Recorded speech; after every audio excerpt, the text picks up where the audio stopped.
All right. Here with Chris today. I don't know if when we worked together, I called you Chris or if I called you Wingo or if I just said, hey, but Hey, we worked together. I don't know. I get called Wingo a lot. So, Yeah. either way. We worked together some years ago in Oregon. I'm not in Oregon anymore. I think you are still.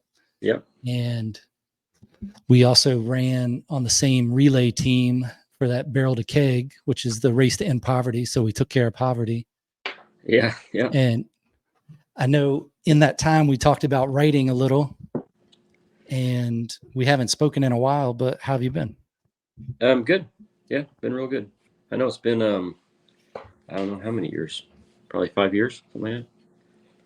Yeah, I think we got to Florida in 2017. So yeah, we left 2017, the end of 2017. You still doing the same stuff or? Yeah, still doing the same grind. So yeah. As far as where we working at the academy, and I don't work for the same police agency anymore. I work for a different agency, but I'm still working there at the academy also. So. All right. How's that jiu-jitsu journey going? It's going all right. It's going good. Promoted my blue belt a few years ago, so still just working from there. So nice. Yeah. Is the stuff around the academy still the same, or has it changed a lot with all the recent changes?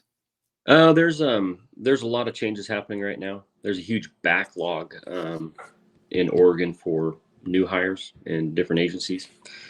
And so the state's trying to do things to address the backlog. Right now, it takes about 6 months to get 5 to 6 months once you hire somebody to actually get them into the academy,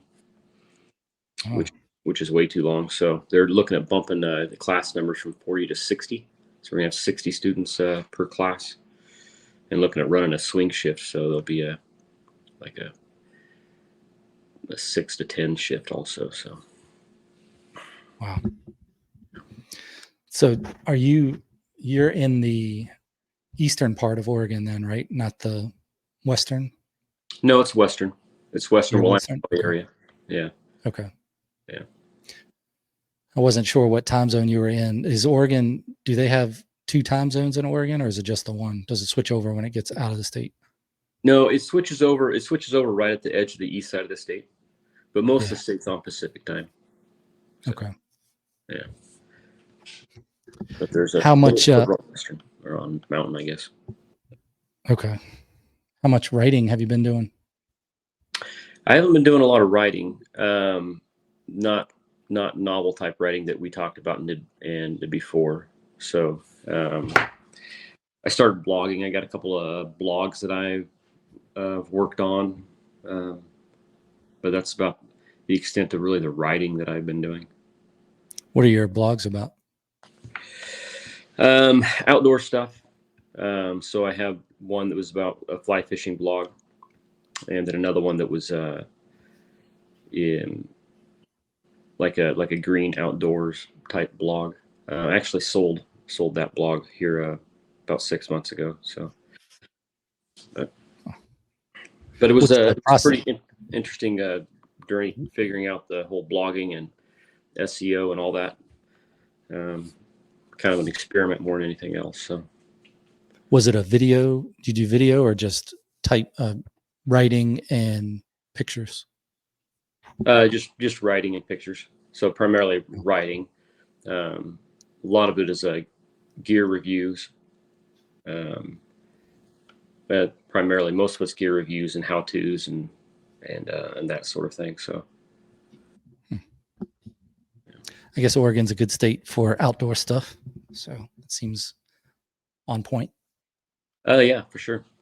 Yeah, whether it's and really it's not necessarily geared toward Oregon specifically, although there were some blog articles that are Oregon specific, but like I said, primarily it was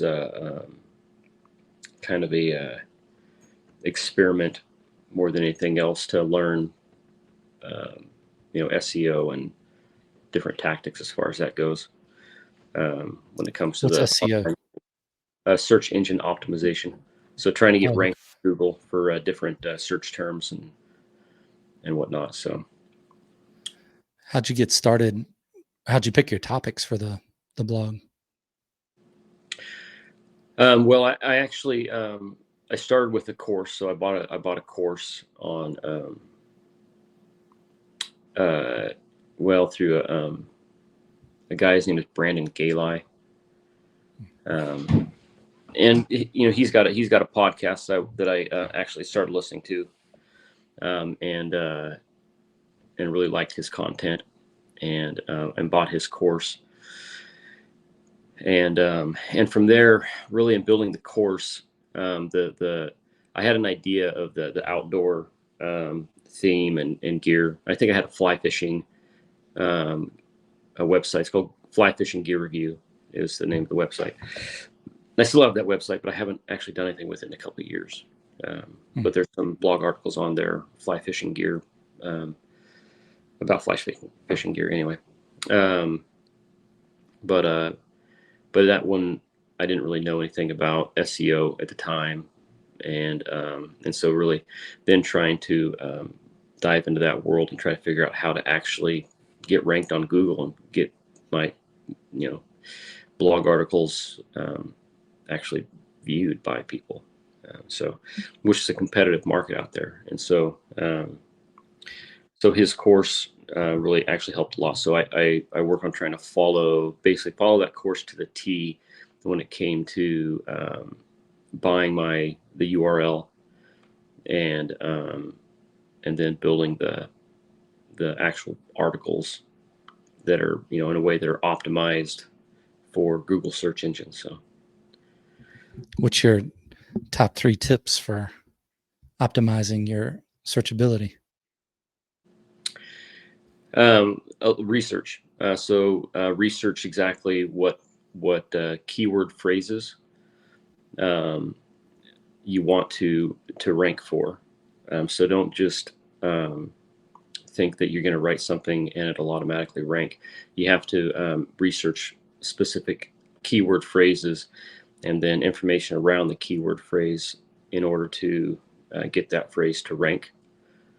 And that's really the biggest tip. And there's a lot of websites out there that would help with that.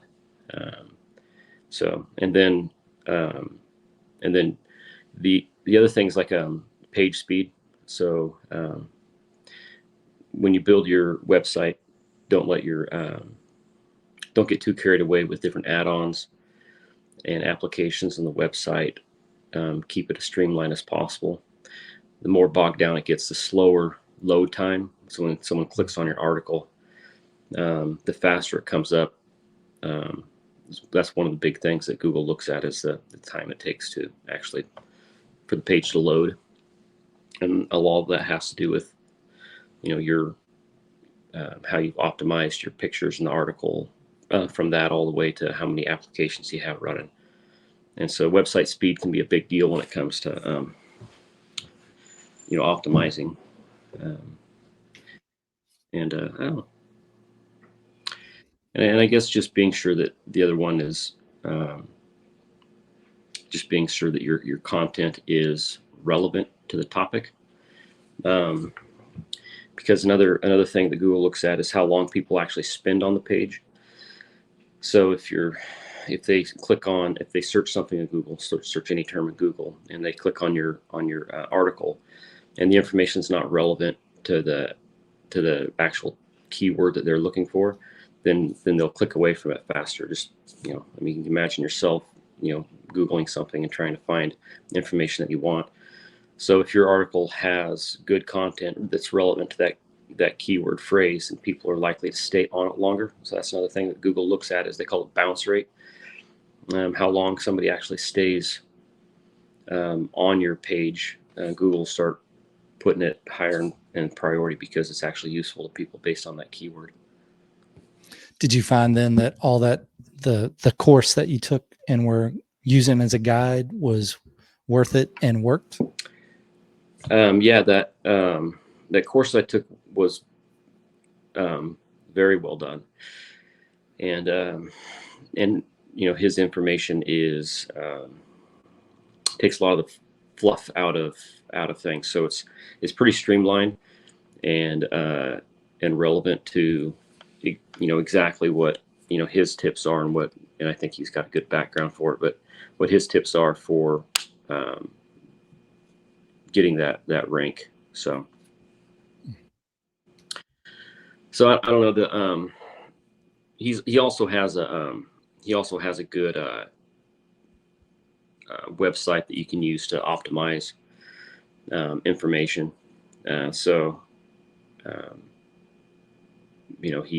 He's done a good job in building a business around helping people optimize websites.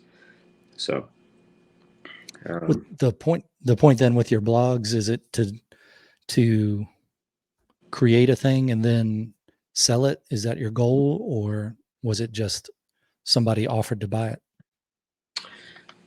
Well, it actually got more to it was something again that intrigued me as far as content.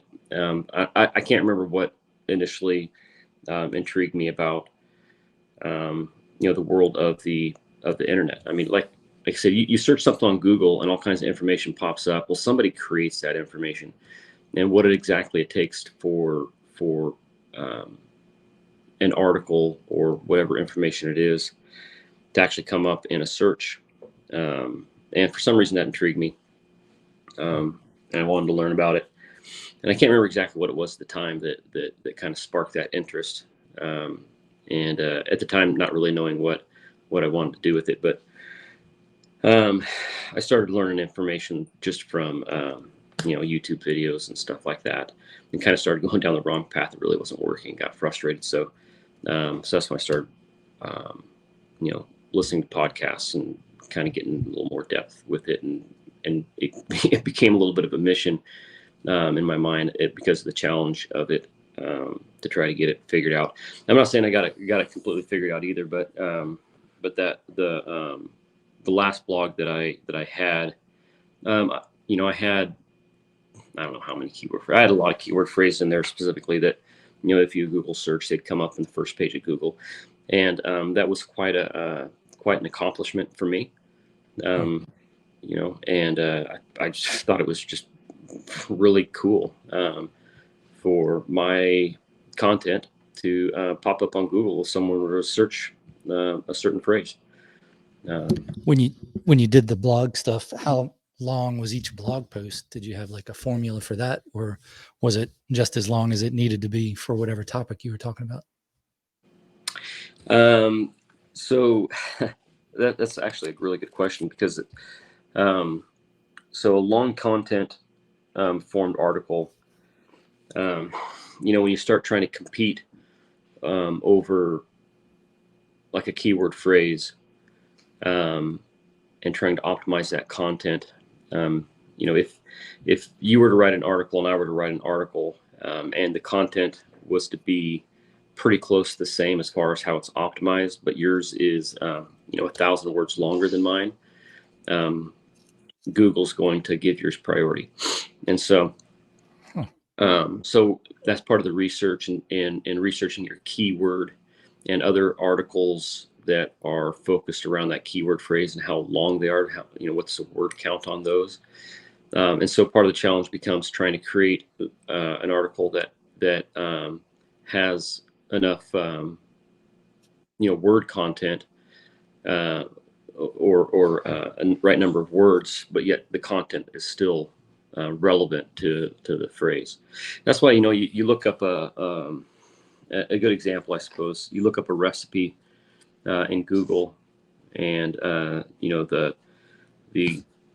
writer of that recipe goes on and on about how that recipe has came from their family, and what their family used to do with that recipe, and what different meals that maybe you can or desserts that might go good with that recipe, and you have to kind of sometimes weed through a lot of content before you actually get to the recipe. That's why the writers do that, because they're trying to rank that recipe above other people that are writing recipes in the same thing. So trying to get that long form content and trying to figure out exactly how many words this article have to be in order for my my keyword phrase to get ranked. So I guess there's a upper limit to it too. If you had a 20-page article about deviled eggs, that would probably rank lower than a 5-page. Yeah, I think absolutely it would, because again, you want to try to make it relevant at some point in time. There's the law of diminishing returns when it comes to relevancy and what you're trying to accomplish there. But you could put the recipe for the deviled eggs at the front, and then you have like a little where I got the recipe from, how I came up with it, family history or whatever, and then you could have a deviled egg related story. And then you could keep reading on about deviled eggs as long as you wanted to. Oh, absolutely. I think recipe.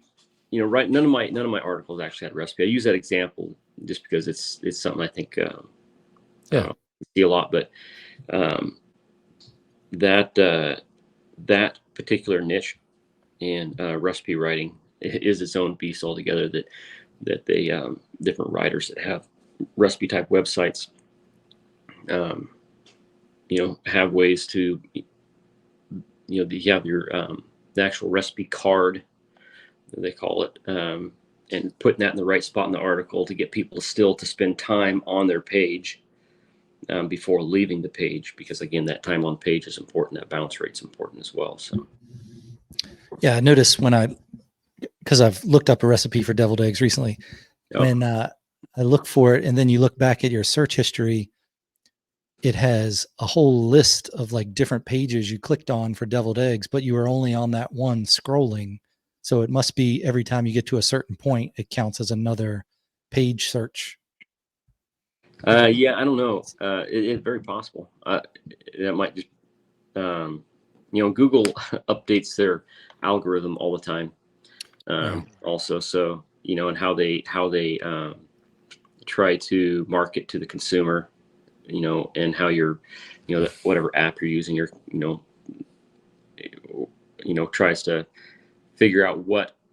And it's amazing how smart the algorithm can be, but trying to figure out by searching that term what relevant information, because Google's a company in itself too, so they want to try to provide their customers with as much relevant information as they can. So they're gonna rank the content that people put on the internet, and that's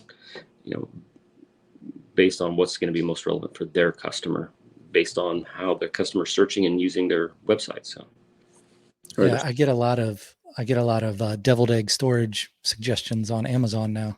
Yeah. After I looked up a recipe for it. Yeah. So, how does when you're writing blogs and things, do you find that writing reports helps with your ability to write a blog, or even to write fiction? Oh, absolutely. Any sort of writing background, I suppose, because sometimes when you're writing, you're also just trying to tell a story of the product, so or whatever it is, the topic, whether it's a beginner's guide to fly fishing, and trying to make that relevant and personable also, so that people reading it can relate to them and their story, and so trying to make some relevance behind that, and trying to build a storyline, just like writing a report. You're just kind of telling a story and what happened. And so yeah, the creativity that has to go into that, I think, is very similar. So yeah, I always approached a lot of report writing, especially for policing, was what is a judge going to want to know? Number one, how do you get the report through the process you need the report through? So it has to have all that relative information. It has to be useful, but your sergeant also has to say, okay, this is a good report, and send it on. But then you're going to need to use it either for a Commonwealth's attorney or a prosecutor or whomever needs to look at it. And then you got to get your story across with enough with the facts you need to for court. So I always looked at it as, what's the judge want to know? What's the jury want to know as far as this case goes? And you try not to waste their time. I never thought about applying that to, if you're writing a blog, you have to balance get the information out there as much as you can, but also you have to put in enough of the string people along enough so you get a higher rating on the search engine. Yeah. Yeah. Report writing, you're absolutely right as far as it goes with report writing, but, it's actually very, and this as well, but it's a very small percentage of cases that you investigate and make an arrest on, or what have you, actually go before, a jury. Most of them get handled in one way or another before then. And so, whatever party's involved, if it goes to trial, then witnesses are going to be subpoenaed and people actually be there to tell the story. But before it can get there, your report has to tell a story, for those people, so that the powers that be, whether it's the prosecutor, the defense attorney, or whoever it is, can see their story through what you've written, and how well you tell that story, for whatever victims might be involved, or what have you. How well you tell that story is going to determine whether that case goes, gets pushed forward and actually gets prosecuted.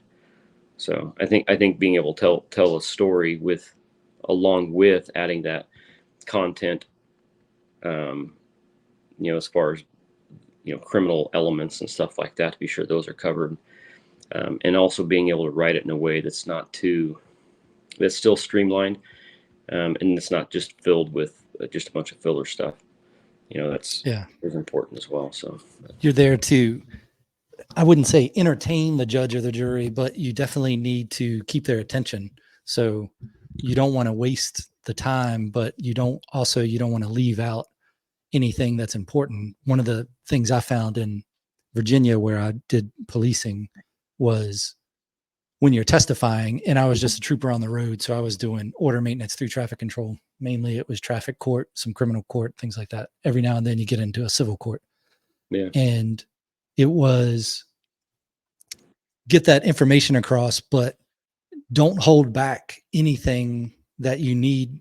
That, like, if the person was mean, don't hold that back when you initially testify, because the way it was in Virginia is, you're a witness for the Commonwealth, you go first, and then we would call on the violator, but whatever, the defendant would then tell their part. And only takes a few times to get caught up to where you have a person that's really nasty at the traffic stop, and you have all the notes on it, and you do your testifying, but they seem really nice in court. So you're like, oh, well, I'm going to leave off all this other stuff just because, get the case going and we'll get out of here quicker, because you got however many cases stacked up. And then you leave all that off, and then the person starts testifying, and they're nasty in court, which is great because they show themselves, their real self.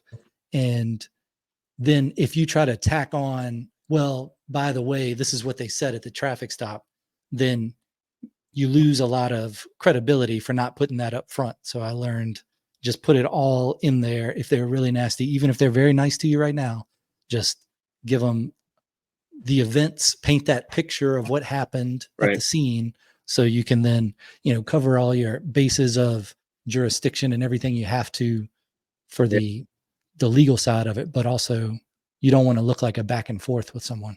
Oh yeah, absolutely. Yeah. Painting that picture, like you said there, of the scene, what happened. That's, I see that as a kind of a crucial part of that report. Being able to actually let the reader, see the scene through what you've written. So, and that takes some creativity, I suppose. You get to see all kinds of different styles, from, when you think about it, of the different people testifying, lawyers, defense attorneys, prosecuting attorneys, and then just other police, and then the regular public that are there being defendants.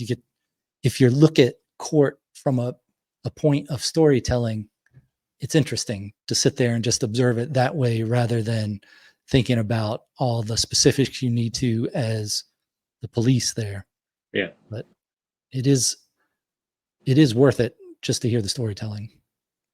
I've only seen a few people lose or not get a true bill in a grand jury proceeding, which is where the prosecution just goes in. Usually for us, it was just the trooper or the police officer went in, and you talk to the grand jury, which was 6 to 8 people, and they vote true bill or not, and that just means it goes to trial. And I've seen a few that were terrible at telling a story so bad that they didn't get a true bill, which is very rare. Yep. Yeah, the same process here in Oregon. Okay. Yeah, but you're right. It's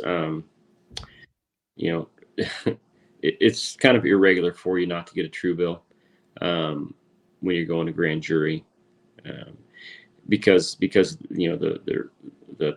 people that are involved there, and the threshold there is low also. It's one-sided. Yeah. Yeah. So you're looking at, basically when they decide there's a true bill, what they're deciding is whether or not there is or is not probable cause. And probable cause is just more likely than not. So that's all the grand jury has to determine is more likely than not, whereas opposed to regular trial is going to be beyond a reasonable doubt. So the threshold is quite a bit lower for that grand jury process. When I started at DPSST, that academy in Oregon, since I was coming from Virginia, they let me sit in on a constitutional law class that they taught an academy class. I think it was 16 hours.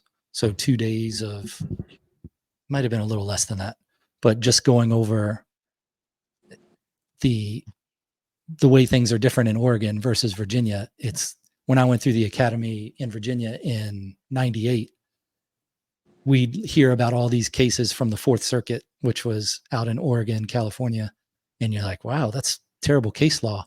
And then I found myself in a place with a person teaching those things, and they would explain, why the case laws were made the way they were. I mean, bad case law is bad, but yeah, it's interesting. Yeah, so, I'm glad they let me do that, because it was more difficult doing that tactical and skills instruction out in Oregon if you're using Virginia sensibilities. Yeah, right. Yeah, no, it's Ninth Circuit that Ninth, Ninth Circuit. Yeah, they West Coast policing is definitely different than other areas of the nation because of the Ninth Circuit. And it is what it is to us. It's just the norm. But I've had one of the first recruits that I ever trained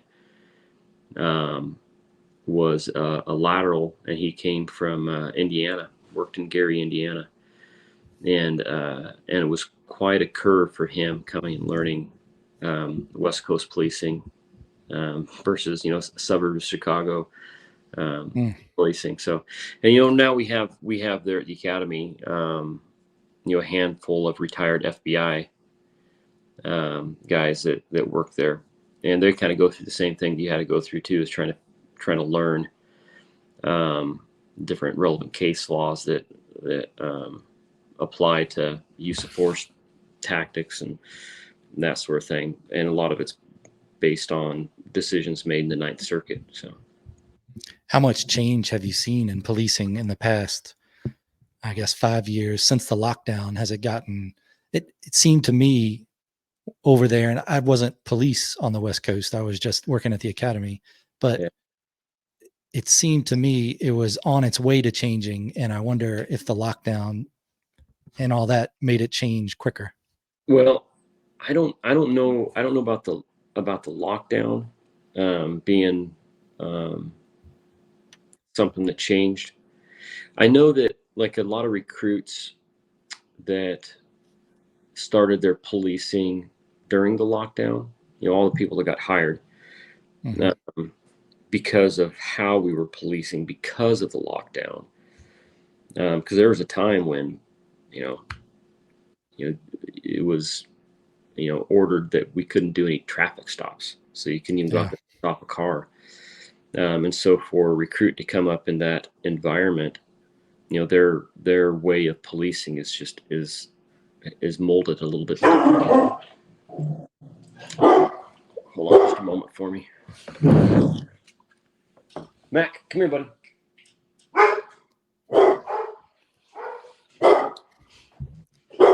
Hey. Got a situation.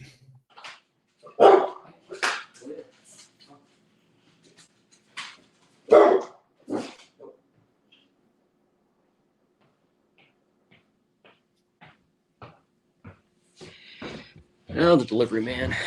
Oh, okay. Then Mac's doing what Mac's supposed to do. Yeah, he is. Yeah. But yeah, the as far as Ninth Circuit goes, and I don't know that there's been anything that was lockdown related necessarily that has changed the way we do things. Besides, like I said, those recruits are kind of, they don't know how things were done before lockdown. So, now when lockdown ended, trying to get them to police. Well, you couldn't take anybody to jail was one of the things too. I mean, anytime you arrested somebody unless it was a pretty heinous crime, you just cite and release them there in the field. Oh, wow. And so to get them to understand, no, we can arrest this person now and we can take them to jail, so things like that, but no, there has been some things that come through that have changed. I mean, the changes that I've seen in policing, in the 20 years that I've been involved here in law enforcement in Oregon, is drastic as far as your ability to stop somebody, and things you have to say to people and explain to people, and it's ever changing, and you can either get really frustrated about it and throw your hat in the air and get upset about about how you have to do things, or you can just understand it's part of the ever changing, ever evolving world of law enforcement, and the rules are always changing on us, and then it's a matter of modifying how you're doing things based on the rules that you have to go by. So yeah, I'd imagine it'd be difficult to go for policing for 30 years ago to now. And that's probably why part of my feeling of policing is, while it's not a young person's job, it's a job you do for a limited amount of time, because it's going to change so much and you're going to change so much that maybe it's a good idea to find something else, or maybe not just do patrol all the time, but do something else within a department. That's why I liked the state police so much, is you had so many different things you could do. Yeah, absolutely. And there's a lot of, all the agencies that I have worked for, and I worked for a few here in Oregon, but most of the special programs within a department, they're not permanent positions, and so officers can rotate in and out of them. Kind of gives you a break from patrol to do something else, for 4 or 5 years, and then go back to patrol for a few years, maybe go out and do another special program.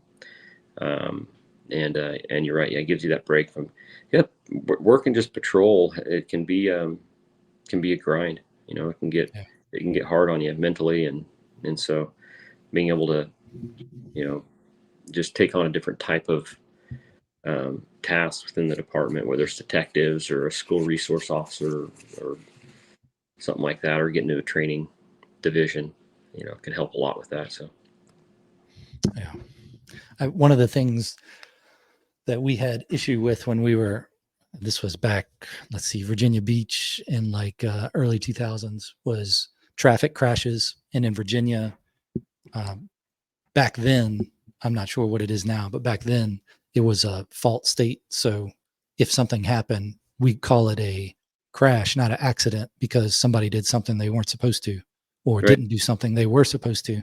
And we had a lot of following too close, was a lot of charges for crashes, because traffic would be start and stop. Or in Virginia Beach, Norfolk, it was usually traffic's going 80 and then it's going 20 or 0. So you'd have a lot of chain reaction crashes. yeah, And getting those, because the department side of it was you had this thing on your evaluation called your charge rate for crashes. And we did crash reports. You had to write them all up, send them into DMV, and still have to do that, I think. But it's a little easier now with the computer, but we didn't have a computer still didn't have the computer when I left. I maybe had it for a few years, but we weren't doing crash reports that much on it. And the stuff you had to do to get a conviction in court for a following too close charge was pretty amazing. It's a prepayable offense, so you didn't have to come to court, but you'd have to go, like, I have a paragraph of things I would say to try to paint that picture of the scene, that there was this many skid marks or this distance of skid mark. Maybe you talk a little about yaw, which is the sideways skidding of a tire. And there was a lot of stuff in the academy when you're taking those classes that you're like, I'm never going to use this. And then you get out into the real world and you're like, oh, well, I could either sit there and just say, I can't do anything else. They're not going to get convicted. You could subpoena everybody you wanted to, everybody that was involved in the crash, and mess with their time. Or you could just issue the summons for following too close and then get to court and try to paint that picture. And even then I was probably 70 or 80% on the charge rate for those. And a lot of that's because people would prepay it. But the big question on that was, you show them the summons, you issuing the summons for following too close. And they go, well, I wasn't following too close. And then you say, well, if you had more space in front of you, do you think you would have hit the car? And they go, no. It's okay. That's following too close. So then I would put that in the testimony for court. And it's just, I think you can either take that stand or the perspective in policing where you're going to jump through all these hoops and look at it as kind of a game of, I got to do all these things to get to this point. So that makes it interesting because it's always changing. Yeah. Or at a certain point, you probably get sick of it and you want to do something else. Yeah. But I think it did help learning, if for no other thing than actually physically writing, because we had to print everything all caps. So I got good at all caps printing. So that's something. Yeah. Yeah. Yeah. Same thing with like even the criminal side of it. You talk about painting that picture of the scene.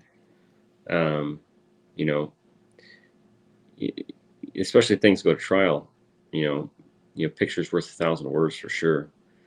But for us, when I write a report, I can't just, you have to paint that scene, because those pictures aren't going to, unless it goes to trial, those pictures aren't going to come out. So it's back to what we were talking before, is trying to paint not only the story of what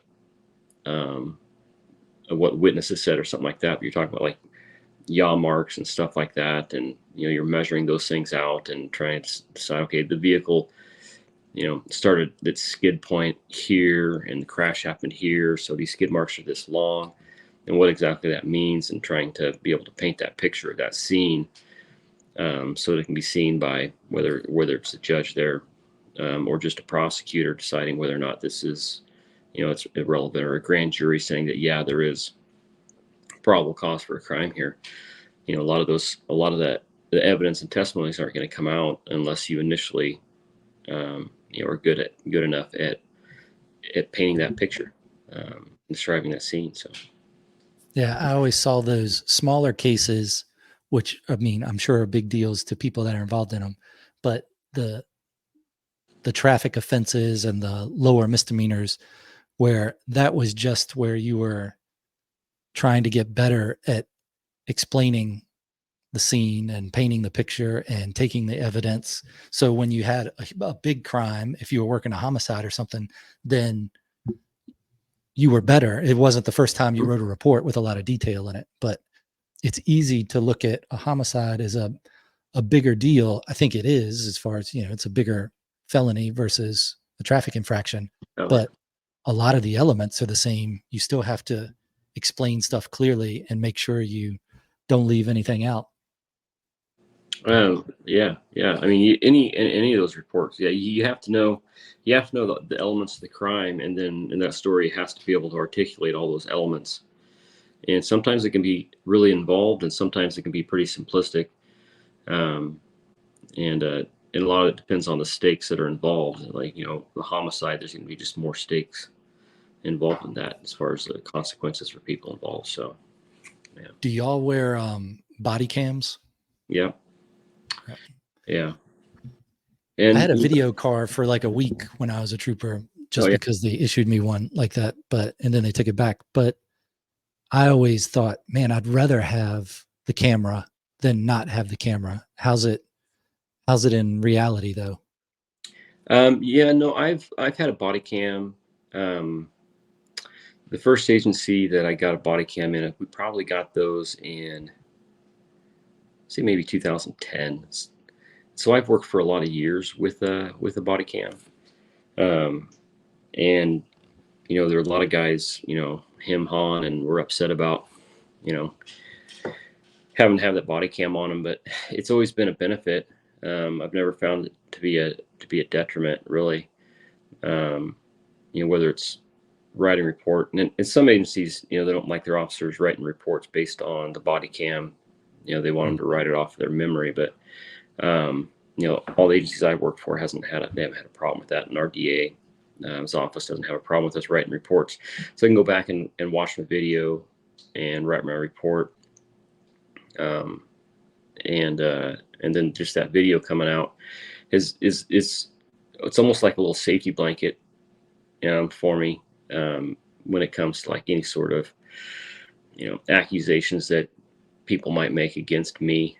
And we've had a lot that you look at the body cam and it's doesn't show what the person is describing. So it's helped me out tremendously in the years I've worn it. So, and then I also find that fewer cases actually go to trial, because there's body camera evidence of either statements that were made or things that people did, that it's just, instead of relying on my word about things, it's the camera shows it. So yeah, no matter how well you paint that picture, the video is going to be so much better in court than absolutely. what you say. I could see how, if I was new, that I would be apprehensive about the body cam, because you don't get to make those little mistakes. And I'm not talking about on infringing on people's rights. I'm just talking about little dumb things that you're like, oh, you make them one time and you're like, I'm not going to do that again. Or if you stop somebody and for some reason you say something dumb that makes them say something dumb, and now you're in a contentious conversation when it didn't need to be. Yeah. That I wouldn't want that recorded, but I'd also maybe want it recorded because I can learn from it. And you only do those things once or twice, and you're like, oh, like I learned early on not to, like, if you get up there and don't say something that puts you out on the wrong foot.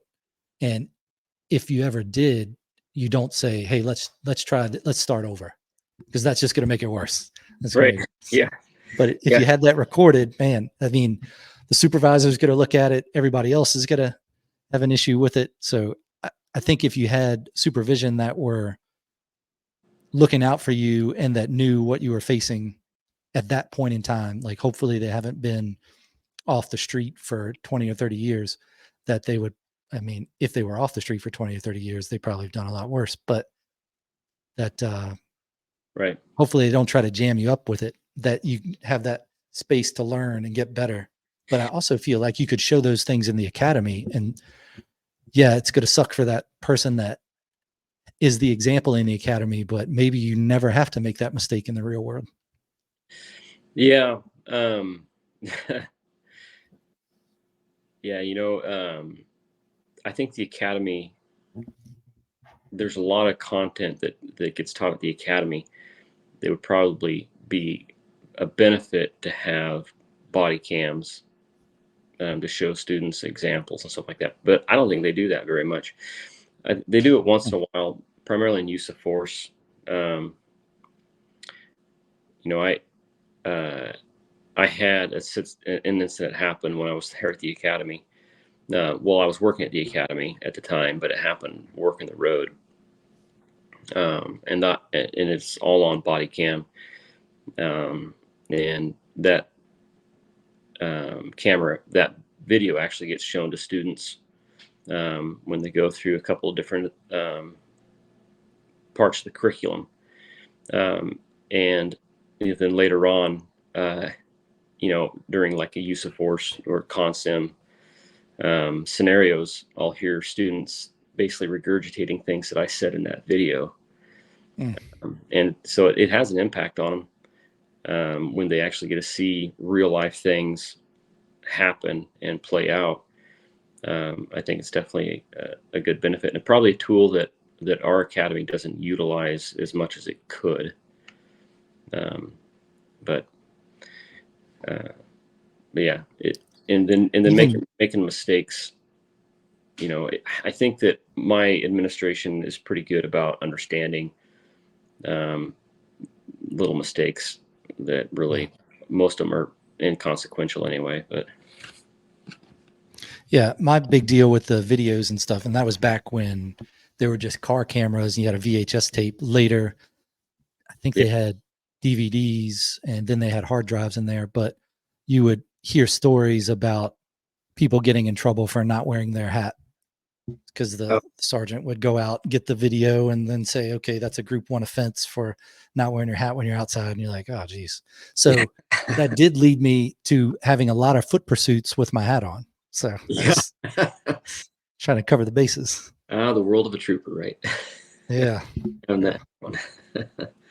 Yeah. No, little things do, like, because, anytime you're out there, dealing with people, dealing with whatever situation, you're having to also, not only are you having to try to abide by, constitutional law and what people's rights are, and then criminal law, and trying to figure out, what kind of elements you might have, but you're also trying to be sure you're operating among, within the policy of your department, so, so a lot of times when, things get looked at, on the criminal side of it, little things like that get noticed, as far as, policy violations and stuff like that. And so, yeah, it's just a matter of whether or not that, rises to a level where, like I said, the administrations I've worked for have been pretty good about understanding little things, especially when you're in the field working. But it's interesting that you're talking about not having to have. Yeah, it happened to some people and it wouldn't happen to others. It was the unevenness of it that I took as the wrong way. Right. I can only imagine though, if you're out there in Oregon, so you're in that weird place anyway, which law enforcement is different. And then during the lockdown, you can't arrest people, because that was one of my biggest questions is when I started policing was I want to make sure I know when I can arrest a person, why I can, how, all that, to be on the road, go through all your training, and then not being in a place where you don't arrest people, and then you're out on your own and they turn it back on to where you can arrest people. Yeah. That'd be an adjustment. Yeah. Yeah. And not only was it an adjustment there, but it was an adjustment for us at the academy too, because we were having to basically, I guess, reformulate some of our scenarios in a way that students would realize that, okay, this is a situation where I would actually put handcuffs on this person and take them to jail, as opposed to just giving them a cite. And so in order to get those, elements in our training where we want the student to make a decision whether or not they're going to, go hands-on, and with the person, we had to change some of the content that we were presenting to them. So I really liked I was only out there a year at that academy, but I really liked the training they had out there. I had the two times in a classroom, and then maybe a few times in the classroom when we're out in the, the fake town before doing traffic stops, where you had an hour or so of classroom instruction. But doing the defensive tactics and the patrol training, patrol. I really liked the training they had out there, and I was worried. So you were you did vehicle stops as well, I believe. Yep. Because Yep. there's, I believe it was something from you, and I still bring it up sometimes with students, because you would teach students. Well, actually, there's two different things I think that I remember you teaching students to do. One of them was, if the person you believed, well, they didn't have their ID on them, you would give them your Mm, pen and paper and say, okay, write your name on it. mm, And for me, it's like, I I had never given somebody else my pen and paper. mm. No, I didn't want them to do that. I would have them just articulate, spell it for me and stuff like that, you know. But you know, that's a good idea. It's still not something I do necessarily. But now, you know, where I in the agency that I work for now, um, you know, I've always been very hesitant to give somebody my pen and paper. Um, for whatever reason, you know, just them handling it and touching it and stuff like that. But the agency that I work for now is a very heavy Hispanic population, and I don't speak Spanish hardly at all. Oh, you get Um, on Duolingo. yeah, right. Well, I guess some. I've gotten better. I've only worked there for a few years, um, but I find myself using that technique all the time now with Hispanic name, because I can't understand sometimes even what they're saying, because the accent is so heavy. Because they're natural, uh, you know, born Hispanics that are up here, the field workers and stuff like that, you know, and and they don't speak any English at all, so they're that the accent is very heavy. Sometimes I can't even understand the name that they're saying, or if I've ever even heard that name. So I find myself using that all the time, you know, tell them in Spanish to write your name. Here, write your name. Yeah. And I'm not saying you give them your regular notebook that you use for notes. I'm saying you put some sticky notes in your pocket and you yeah, give them that and another pen, yeah, not your pen that you're going to use all the time that somebody gave you as a gift, but just a right, regular government issue pen. yeah, And it worked out so much better because now if you have a body cam, it's different. I didn't have a body cam. So it was, how am I going to show that I didn't write it down wrong or hear them wrong? yeah, Because that's what they're going to say in court, because that's what they did say in court. So you'd say, okay, just write your information down here.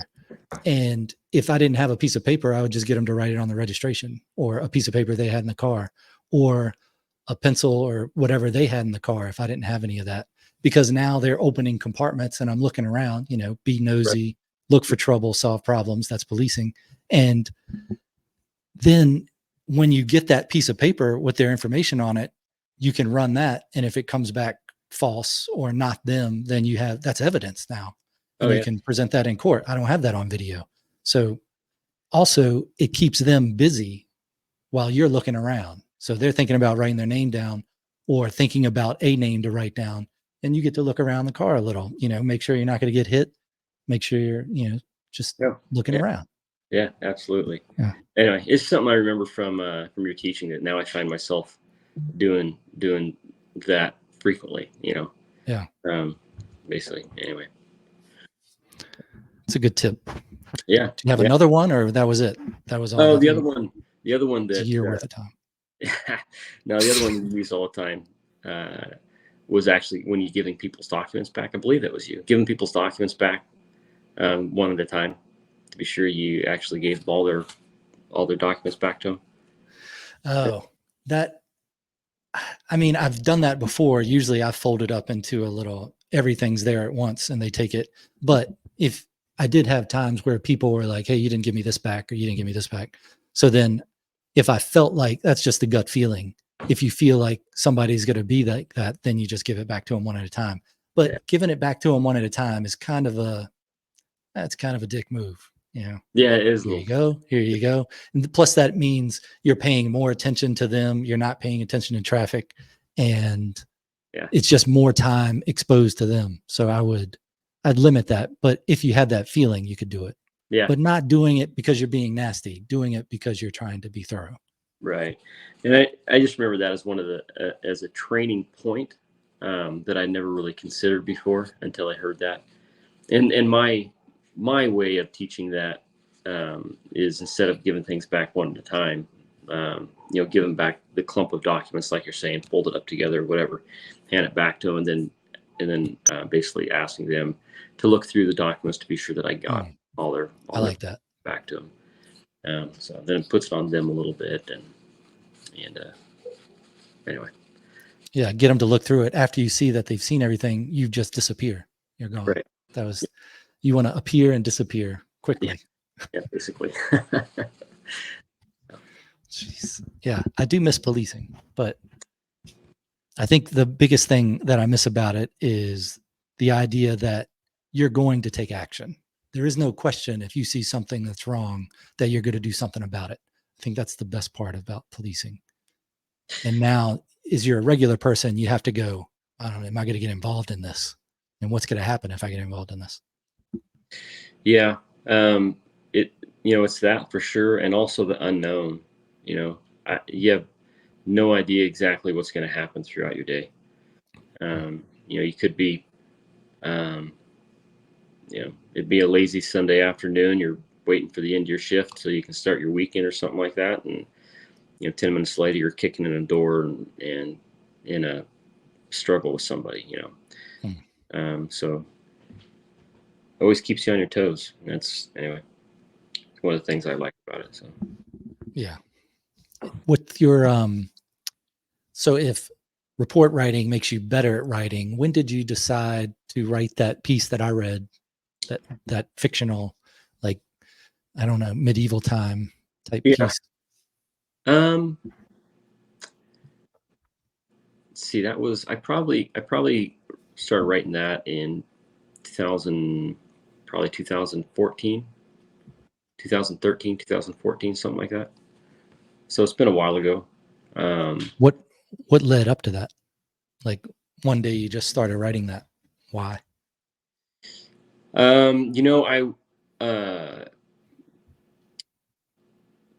I at the time, one of the things that I wanted to do was write. For some reason, I just had a drive and wanting to write. And I've always been a big reader, but not a big writer necessarily when it came to that, stories and stuff like that. And I was always a good storyteller with my kids.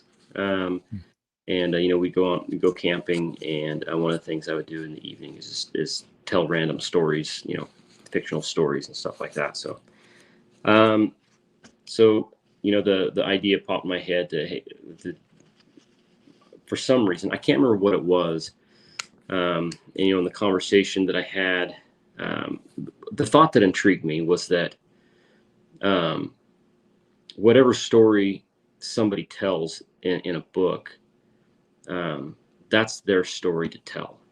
Now, you might not like how it ended, or something that a character did when you read it, but that's not your story to tell. That was somebody else's story to tell. If you think the book should have ended differently, well, then you have the power and ability to write your own story and make it end how you think it should end.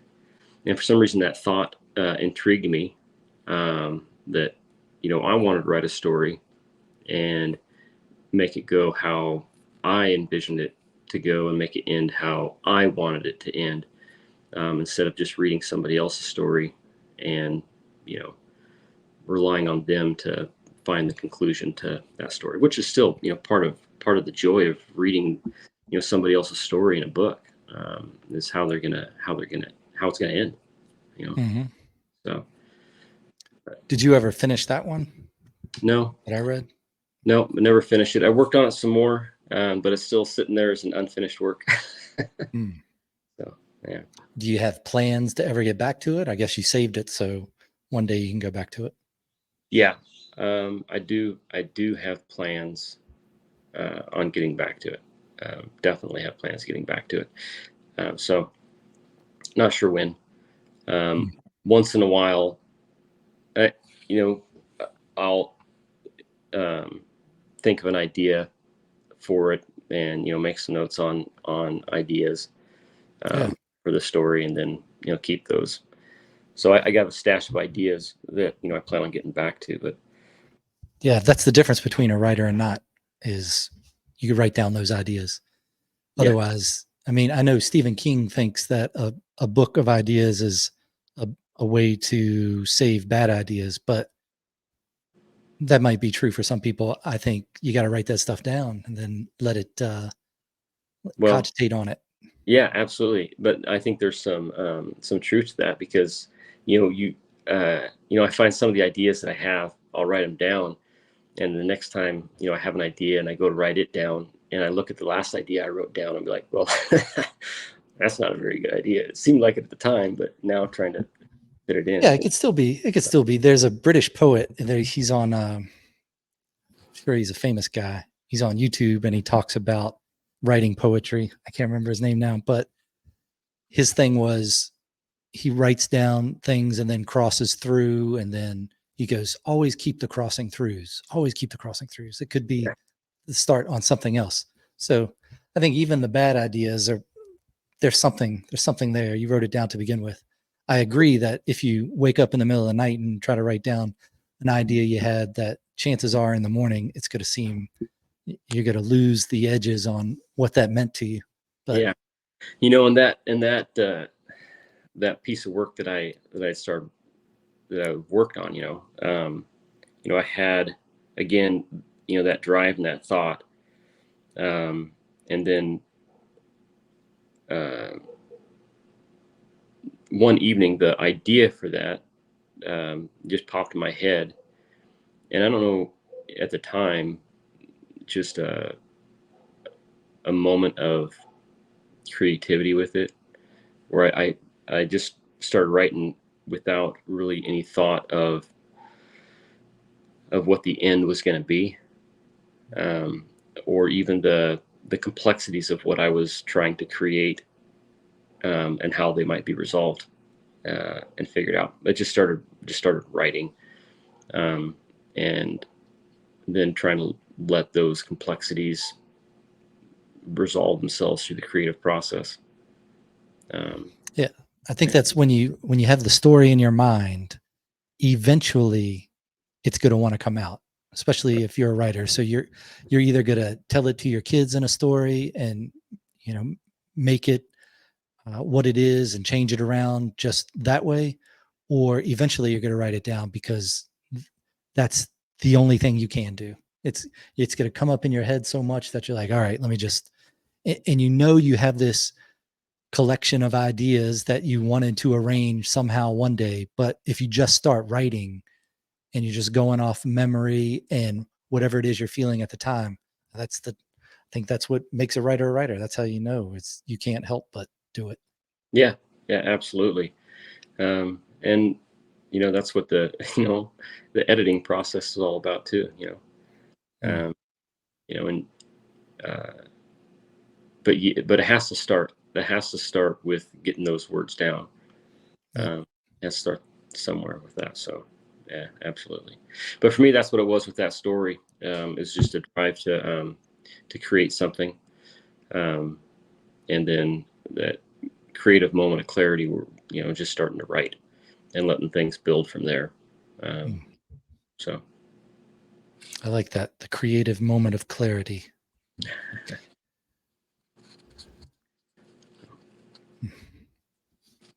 Well, when you finish that, let me know, because I'm interested in seeing the final project. yeah, Even if it's a draft, let me know. I will, absolutely. Then let's talk about jiu-jitsu for a minute. Okay. Because I haven't kept up with it like I wanted to, for two main reasons that are probably just excuses. One, I moved away from the place where I was going, and two, because a place that I was going never started on time, and that really aggravated me because I had other, like, you fit it into your schedule and then it starts. If it starts 5 minutes late, that's okay. If it starts 30 minutes late, that's when you're like, oh man. And now it's 30 minutes late and it's going an hour over. Yeah. I mean, basically I am a white belt, or if there's anything before a white belt, then that's what I am. But I could see how if you go consistently, you learn a little bit more each time. And here in Jacksonville, I think the sheriff's department has a program where they try to get everyone to be blue belt. And in the place I was going was a lot of police, which that was nice. I liked hanging out with police, but Yeah. there were a lot of blue belts. They had, the teachers, and the main guy that ran it was obviously a competitor in jiu-jitsu that was really good. And he is also police in Jacksonville, police sheriff's office.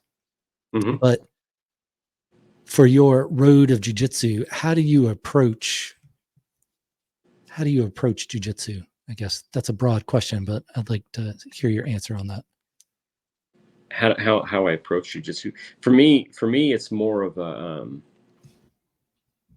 I suppose more of a release, than, because I've never really cared about the promotional process. I promoted to a blue belt because I was at a gym, and the guy who was running the gym, it was a newer gym for him that he was trying to build a clientele.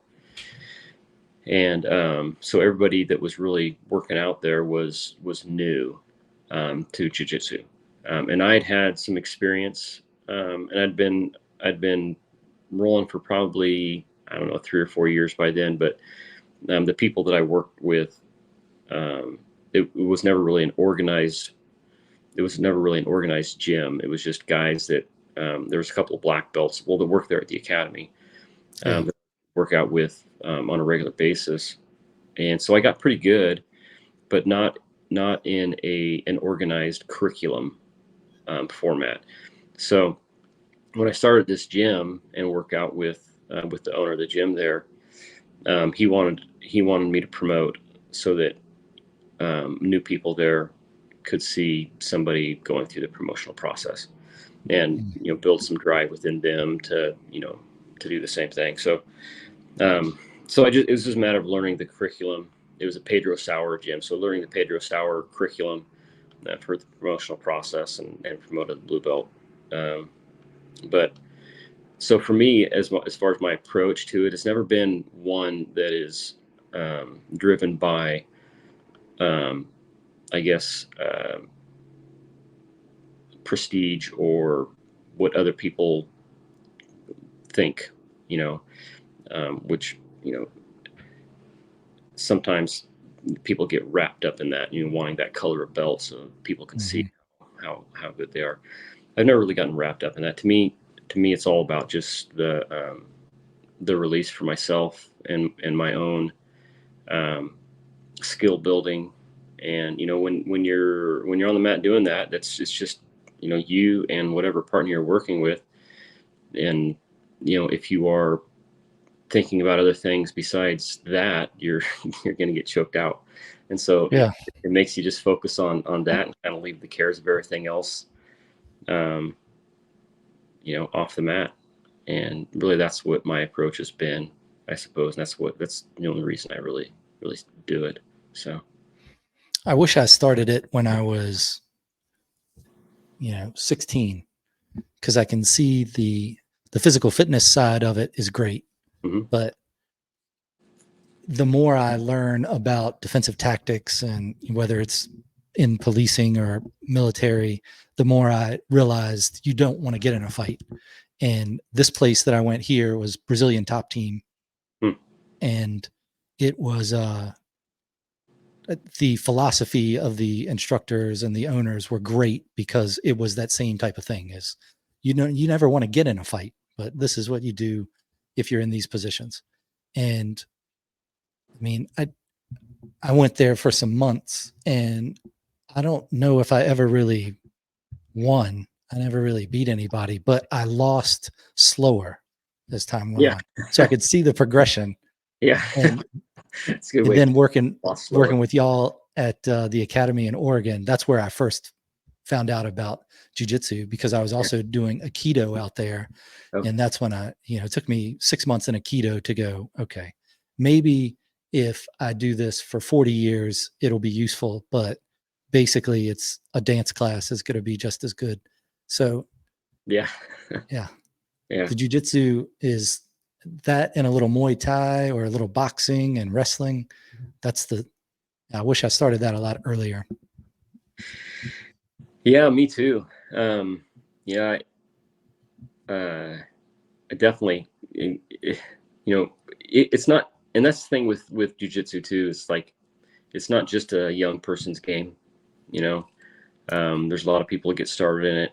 You know, you're never too old to get started in it, because it doesn't have to be, 100% all out fight in order to get benefit from it. You can be completely unskilled in it and still get a lot of benefit. And you're talking about like that process, of realizing that you're losing slower than what what you were before. Um, and just that growth within there, it can happen.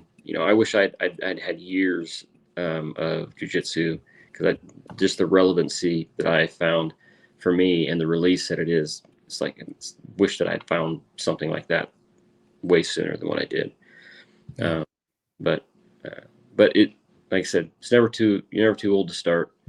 There's going to be benefits of it no matter what. No matter how broken you think that your body is, there's still good benefits from it. So. You're never too old to be beaten by all age and size of people. Right. Yeah. If you get in there and you're like, oh no, this person's 80 pounds. I'm going to be okay. Nope. No. Tap them. Go tap. Yeah. And then I somehow always seem to gravitate towards like the biggest Russian in the room. And I was like, oh no, this is a terrible idea. This guy's 300 some pounds. Right. Yeah. No. Yeah. You're right. Sometimes you have to really just leave your ego somewhere else. Bring in an ego, and you're not going to last very long, because your ego is going to get crushed real quick. So, yeah, kind of take it for what it is and enjoy it, really. All right. Well, I appreciate you taking your time to talk about all these matters we've talked about today. Yeah, and no problem. Your links for your blogs and anything like that, I'll put in the show notes. So just let me know what those are, either after this, or you can tell me now. And I hope you have good success in your search for searching. Yeah. Search for searching. Yeah, I appreciate it. It's been good talking to you, for sure. Catching up. It's been a while. So. Yeah. It's strange to talk to somebody that's in a different time zone. It's always strange. Oh, really? Yeah. All right. I'll talk to you after this. All right. All right. Take care. All right. Yeah. Thank you.